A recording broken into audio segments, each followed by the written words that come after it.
Selamat pagi, Bapak-bapak, Ibu-ibu, saudara-saudari dimanapun berada. Shalom berkah dalam.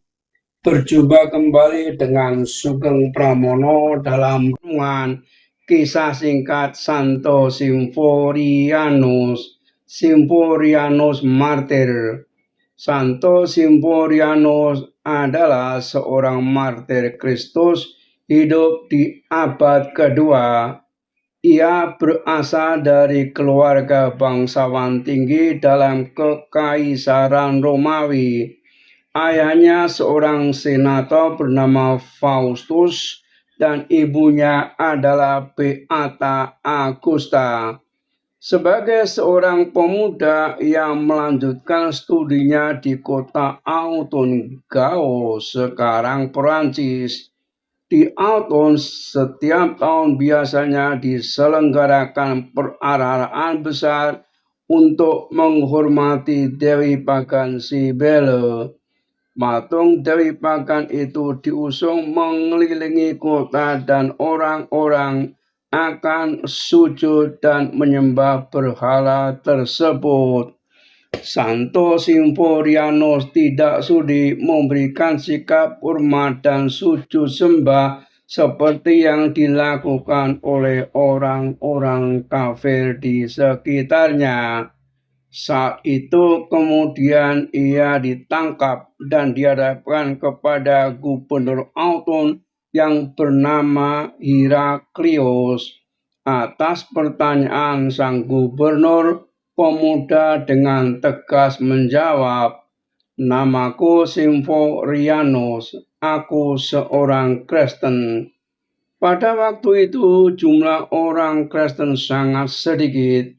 Tidaklah mengherankan kalau Heraklius tidak memahami maksud kata-kata Symphorianus. Ia mengira Symphorianus belum mengetahui semua peraturan kaisar. Karena itu ia menyuruh membacakan peraturan mengenai penyembahan kepada Dewi Cybele.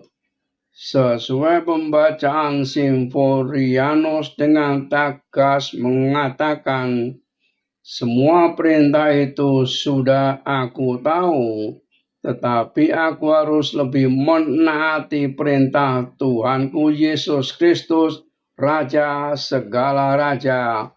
Selanjutnya untuk menantang Heraklius, Symphorianus berkata, "Berikan kepadaku sebuah palu, maka aku akan menghancurkan dewimu itu.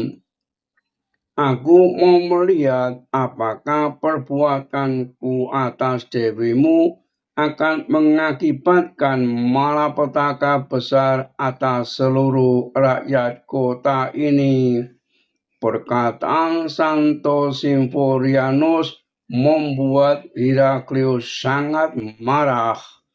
Namun karena Symphorianus berasal dari keluarga bangsawan, maka Heraklius masih memberikan kesempatan memberinya pengampunan asalkan ia mau mengakui kesalahannya dengan memberikan penghormatan kepada Dewi Cybele. Symphorianus menolak. Heraklius kemudian menawarkan suap untuk kebebasannya. Namun dengan tegas Symphorianus menolak. Karena itu Symphorianus dibelenggu, dihukum cambuk dan digiring ke penjara. Beberapa hari kemudian ia dikeluarkan dan dibawa ke tempat hukuman mati.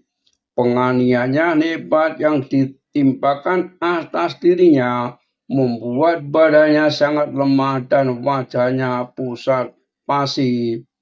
Namun Symphorianus tetap tegak berdiri dan siap menghadapi sang Algojo.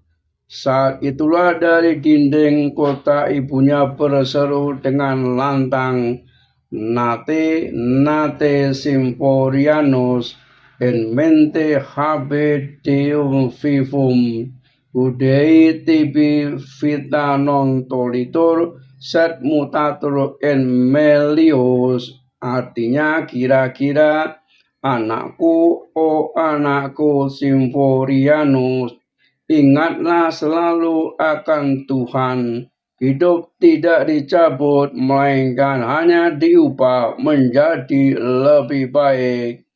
Santo Symphornius menjadi martir dengan cara dipenggal kepalanya 22 Agustus 178 Masehi.